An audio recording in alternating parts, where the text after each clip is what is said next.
Salut à tous et bienvenue dans une nouvelle vidéo dédiée une nouvelle fois à Total War Warhammer, sauf que cette fois-ci on va se lancer dans un nouveau style de vidéo, on va faire un petit let's play sur une campagne et évidemment on va fêter l'arrivée des elfes sylvains, bien sûr, le DLC est sorti hier soir, donc on va se lancer dans une campagne ensemble. C'est quelque chose que j'avais pas nécessairement prévu de faire, mais je me dis que ça fera un bon complément au guide que je suis en train de faire en vidéo. Et ce sera l'occasion, je voudrais bien faire un let's play qui soit une sorte de mix entre un tutoriel et un let's play. C'est-à-dire que je ne vais pas filmer toute la campagne, je vais uniquement faire des vidéos quand il se passera quelque chose d'intéressant ou quand il se passera des choses sur lesquelles j'ai des choses à dire. Donc voilà, ne vous attendez pas à avoir toute la campagne suivie, ça ferait beaucoup trop d'épisodes, beaucoup trop long et beaucoup trop chiant. Donc on va faire ça. Enfin, en tout cas, je ne me sens pas capable de faire toute une campagne suivie et de rendre ça intéressant tout le temps. Je dis pas que personne n'y arrive, mais enfin voilà. Alors, donc nouvelle campagne, on va faire une grande campagne. Et je vais prendre les elfes sylvains, donc avec le seigneur Orion. Ouais, ben en avant. Hein. Alors, donc on commence avec des cavaliers sauvages, des gardes éternels et des éclaireurs des profondeurs de la forêt, qui sont de bons archers. J'ai testé un petit peu, on va se mettre en très difficile. Alors, je me mets en très difficile. Comme c'est ma première campagne avec les elfes, j'ai un peu joué hier, j'ai un peu testé en bataille personnalisée, j'ai essayé un peu la campagne, la mini-campagne. En coop d'ailleurs, c'est très très sympa. Mais ici, ce sera ma première grande campagne avec les elfes. Je me mets en très difficile, mais je vous le dis tout de suite, il y a quand même de grandes chances que je foire cette campagne. Ce n'est pas grave, ça fait partie du jeu. Quand on joue en très difficile, ça arrive souvent qu'on se plante parce qu'on fait pas les bons choix au début. Et puis, ben voilà, faut recommencer. Et puis c'est tout. Ça fera partie de. Ce sera intéressant tout de même à montrer, hein, pas montrer que des victoires et voir un petit peu justement si je me plante, d'analyser un peu pourquoi je me suis planté et repartir sur de bonnes bases. Alors, Orion donc déverrouille l'événement unique chasse sauvage. Je ne sais pas ce que ça fait exactement pour le moment. Alors, moins 50% d'entretien pour les unités de cavaliers sauvages. D'accord. Ils sont, ils sont pas trop mal, eux, hein, comme cavalerie. Je les ai essayés un peu hier. Ils ont frénésie, donc c'est-à-dire qu'ils vont faire beaucoup de dégâts tant que leur commandement est haut. Donc en gros, ça renforce leurs dégâts de charge finalement. Parce que le commandement d'une cavalerie diminue relativement vite après l'impact. Donc ça les rend encore plus puissants à la charge. Ils sont très rapides, comme toutes les unités elfiques. D'ailleurs, l'infanterie est vraiment très très rapide pour de l'infanterie. Et ils ont une résistance physique de 20%. Il y a beaucoup d'unités d'elfes qui ont une résistance physique de 20%. Ça, c'est vraiment pas mal. Ouais, ils sont vraiment sympathiques. Et alors, ouais, il y a beaucoup d'unités elfiques, c'est très logique, qui ont des bonus non négligeables quand ils se trouvent en forêt. Donc il faudra être très attentif à tout ça. Allez, c'est parti. Les Azraï se sont toujours tenus en retrait du monde. Mais ils ne peuvent plus se permettre ce luxe.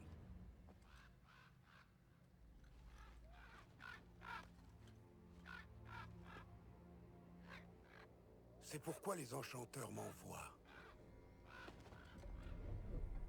Les racines du monde commencent à pourrir, et les ennemis rôdent dans les bois sacrés. Atel-Lorraine est au péril si les elfes sylvains n'agissent pas.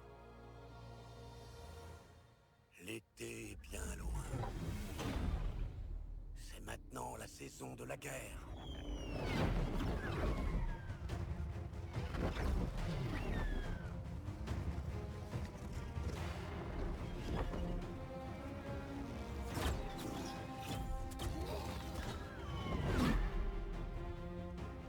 Les intrus comprendront rapidement la fureur de la forêt.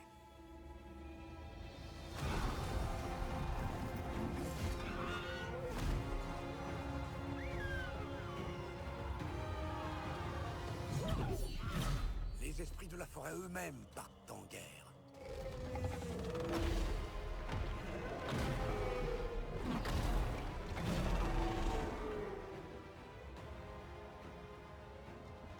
un jeune prince est choisi pour prendre les rênes des âges.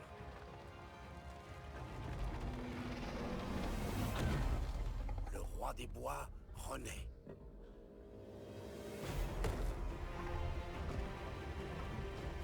Il est temps de montrer au monde qui sont les vrais chasseurs sauvages.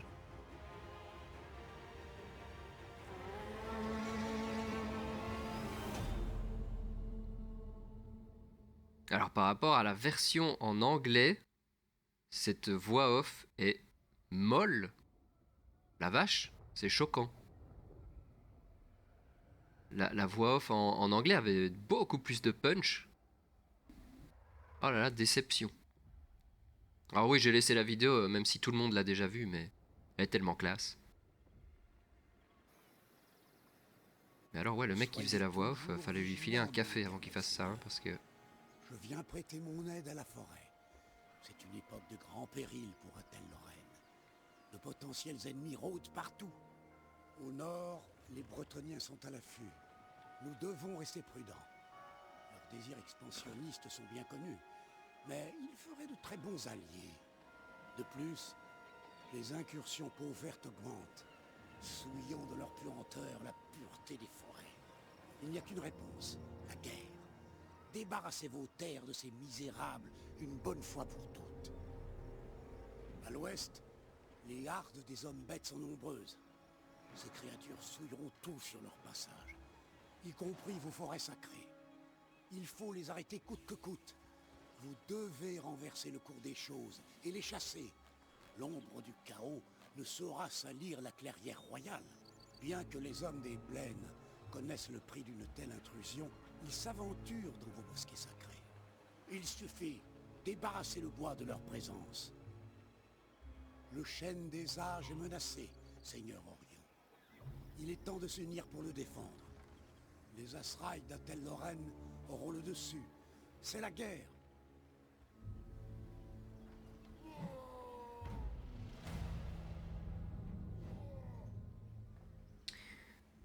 Alors, donc on a un premier objectif. Assurez-vous que le bâtiment suivant soit construit chaîne des âges. D'accord. Ah oui, la fameuse ressource, la nouvelle ressource en ambre. Les bâtiments, technologie et unité ont un coût en ambre. Ah, les technologies aussi. Ça, je ne savais pas. Les déficits d'ambre, ouais, ok, d'accord. Pénalité, donc c'est comme si on était en faillite. Les façons humaines ne rapportent pas d'ambre.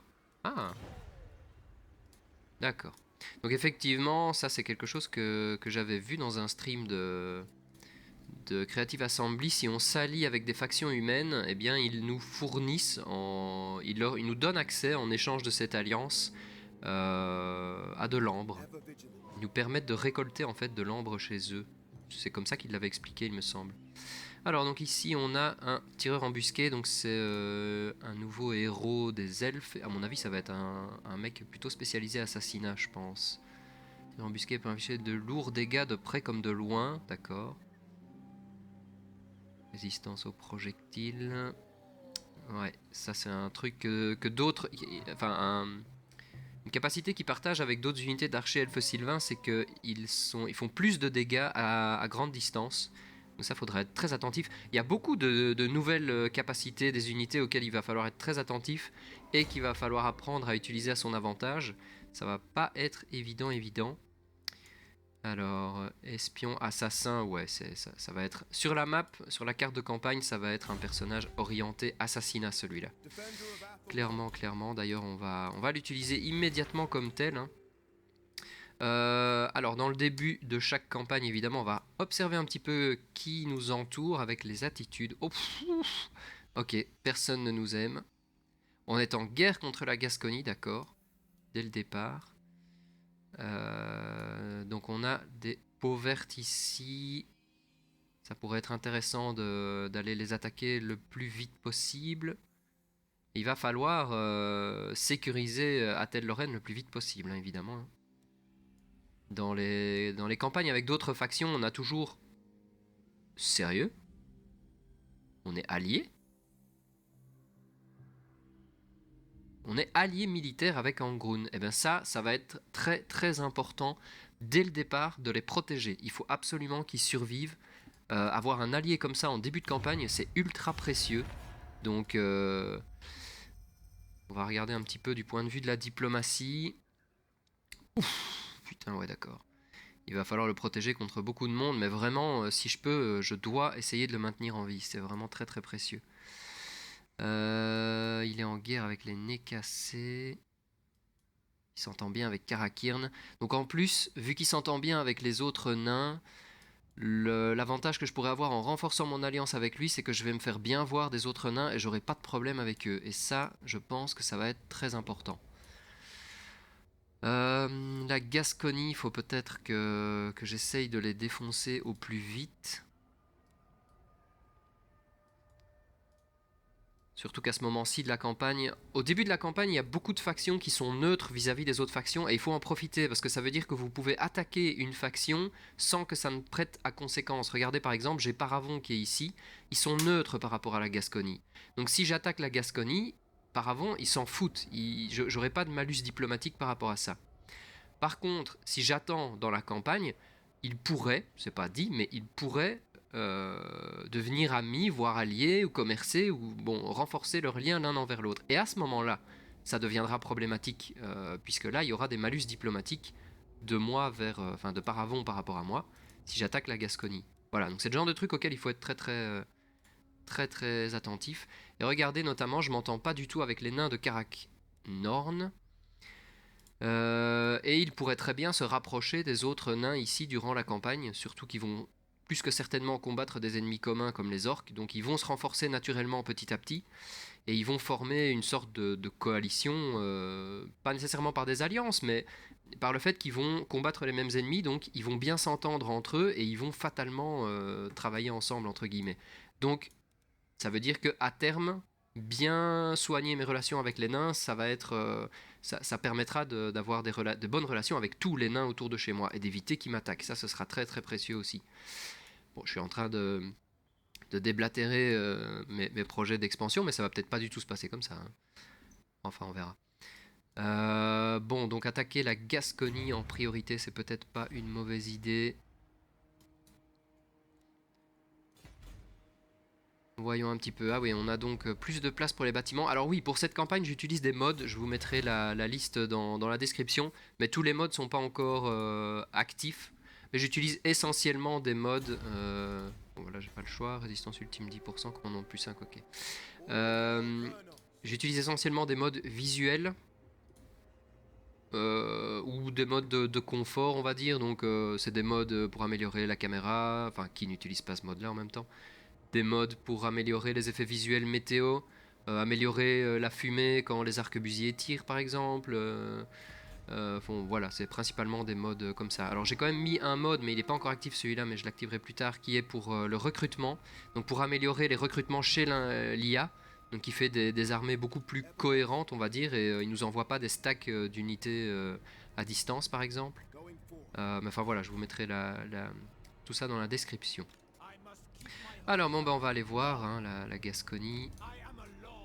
Ouais, le problème c'est qu'évidemment ils ont leur château, ils ont 8 unités dedans et ils ont une garnison de 8. Donc il va falloir faire sortir la garnison et puis après attaquer. Et moi j'ai pas du tout une armée qui est suffisamment puissante pour les prendre pour le moment. Alors entre... Ouf, putain, plus 900 de trésorerie, c'est pas grand chose ça. Pas grand chose du tout au début, hein. Alors ouais, on a plein de nouveaux bâtiments, ça fait extrêmement plaisir. Pour le moment, de ce que j'en ai vu, ce DLC est quand même solide, hein, par rapport à toutes les nouveautés, les nouveaux bâtiments, les nouvelles mécaniques qui sont spécifiques aux elfes. Euh, c'est assez solide hein, pour l'instant. Alors bon, ouais, le DLC est trop cher pour son contenu, hein. On va tuer le débat dans l'œuf tout de suite. Tout le monde le sait, mais en contenu, il est solide. Alors, je pense qu'on va faire ça, hein, direct. Donc un bâtiment des elfes qui apportent beaucoup de pognon. Je vais pas m'avancer directement, je vais juste venir ici et je vais voir si je peux recruter. Ah ben non, j'ai plus... Ah si, j'ai encore de la thune. Alors, contre la Bretonie. Ah bon, ils ont pas tellement de cavalerie en début. de campagne. J'ai rarement affronté la Bretonnie en début de campagne. Il manque un bâtiment pour celui-là. Donc ça veut dire qu'il me faut quand même une infanterie capable de tenir le coup un minimum. Et ça, c'est le gros problème des elfes. Et surtout en début de campagne comme ça, leur infanterie, elle tient pas, quoi. Elle ne tient vraiment pas. Est-ce que je peux... Non, il n'y a personne. Un petit pack de non-agression peut-être. Ah, je ne peux pas les confédérer. Ça, c'est un peu chiant, ça. Parce que clairement, je vais avoir besoin de prendre tout le territoire d'Atel-Lorraine le plus vite possible. Oh merde, ils s'entendent bien les deux, là. Ah, ça, c'est con. Ça veut dire que moi, quand je vais entrer en guerre contre l'un des deux, ça risque fort de fâcher l'autre. Éventuellement, un petit pacte avec les Bretoniens? Non, ils veulent pas. Karak-Nord n'y voudront jamais. Peut-être avec Karak-Kirn. Ah, j'ai pas encore accès. Bon, bah alors je peux pas faire grand chose. Pas faire grand chose pour l'instant. Hein. J'ai pas trop regardé le temps que durera cette vidéo, mais chaque vidéo durera le temps qu'elle durera. Hein. Mais comme je vous dis, je ferai pas des vidéos très souvent dans la campagne. Bon, il recrute, ça c'était prévisible. L'ordre public n'est pas bon. C'était prévisible aussi. Il recrute et il risque de recruter quand même pas mal. On va peut-être tenter d'être assez agressif. Si j'y vais direct. On va bloquer l'armée. Alors pourquoi je bloque l'armée? Ça ne me sert à rien du tout de faire ça. Si ce n'est que c'est pas trop cher de faire ça. Mais les statistiques sont plus élevées. Donc les chances de succès sont plus élevées. Donc, regardez ici j'ai un succès. Et c'est une manière de faire pexer les héros très rapidement. En début de campagne.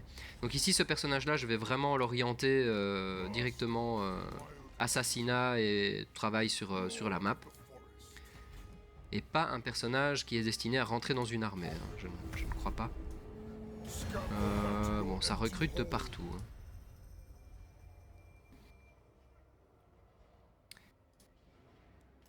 Alors, ils veulent déjà que je rejoigne la guerre contre les preneurs de crâne. J'ai bien envie de dire oui. Contre un petit paiement. Alors ils ont changé leur fusil d'épaule, la lune crochue. La lune crochue, ils sont là. Bon, ils sont loin de chez moi. Hein. 200, allez putain, fais un petit effort. Ah là là, putain il a encore changé. 400, allez je prends.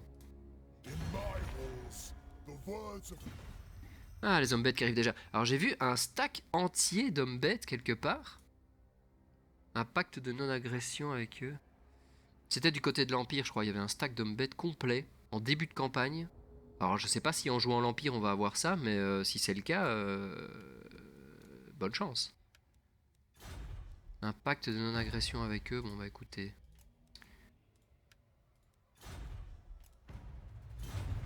Ah, 200, fais pas ta pute. Bon il veut pas, c'est pas grave. Bon, 13 unités.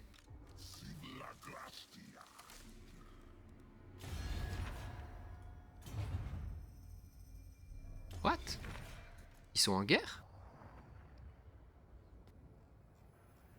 Attends. La Gascogne. Qui est cette armée? C'est Durtu. Arguilon. Ah, ils sont là. Donc je ne les vois pas. Non, ils sont pas en guerre pourtant. Ah, quoique. Attends, Gascogne. Ah, si, ils sont en guerre. Oh, c'est bon ça. Ah, mais non, c'est moi ça. Arguilon, il va où? Ah, il va chercher les hommes bêtes peut-être. D'accord. 11 unités ici. Bon, qu'est-ce que je fais? J'ai mon bâtiment qui vient d'arriver apparemment. Oui, il vient d'arriver, tout à fait. Qui génère 800 balles, donc je vais en profiter. Ok. Allez, après on y va. Hein. Oh putain. D'accord. Ouais, effectivement, c'est chez eux qui vont taper. Très bien. Ils sont à 12 unités, moi 15. Alors, qu'est-ce que je fais? Il y a plusieurs possibilités. Si je vais sur leur territoire, j'ai un petit peu peur. Je peux pas les attraper en un tour. De toute façon, j'ai pas une armée suffisante pour détruire leur garnison. Si je vais sur leur territoire, j'ai un peu peur qu'ils m'ignorent le temps de remplir leur armée et puis qu'ils me sautent dessus. Ce qui serait très problématique. Donc je vais quand même essayer d'atteindre le stack entier.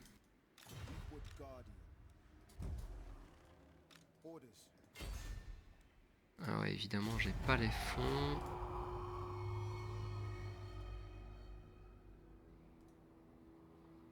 Ah!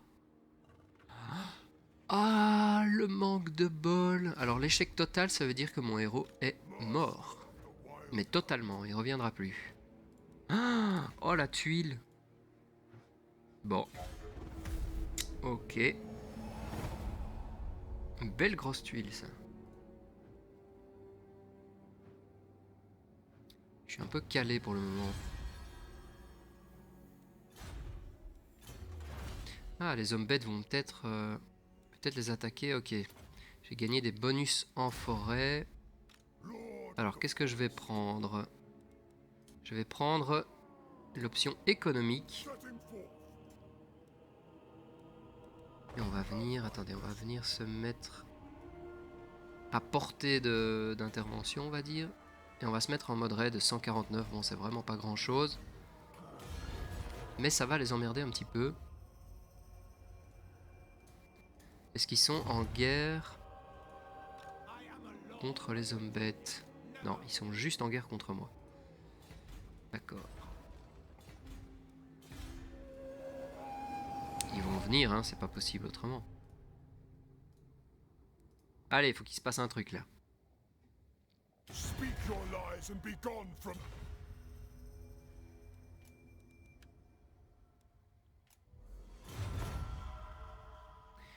Un pacte de non-agression et que moi je paye 100. Non, non, là vous avez fumé les mecs. Hein. Voilà, je veux bien un pacte de non-agression parce que là j'ai pas envie d'avoir d'ennemis dans le dos.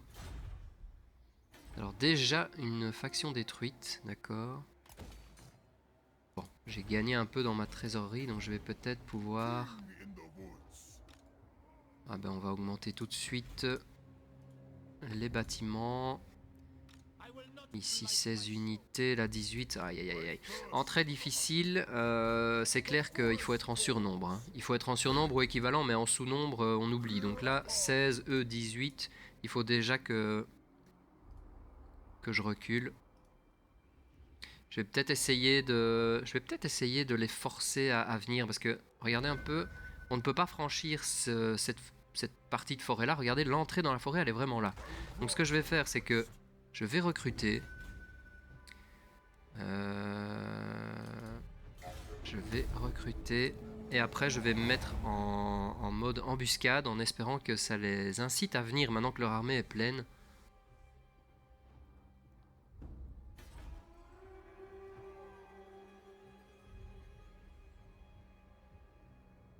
Ça pourrait fonctionner. On ne peut pas... Ah non, on peut pas, vu que les provinces maintenant ne contiennent qu'une seule ville, on ne peut pas donner d'édicts.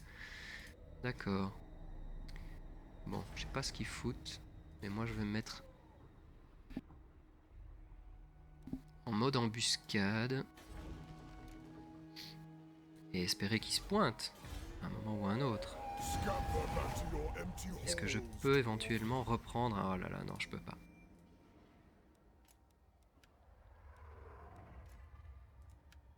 Alors, rejoindre la guerre, il me propose un paiement de 400. Je suis prêt à accepter, allez. Oh les mecs. Ah, ils s'étendent. Ça, c'est une bonne nouvelle.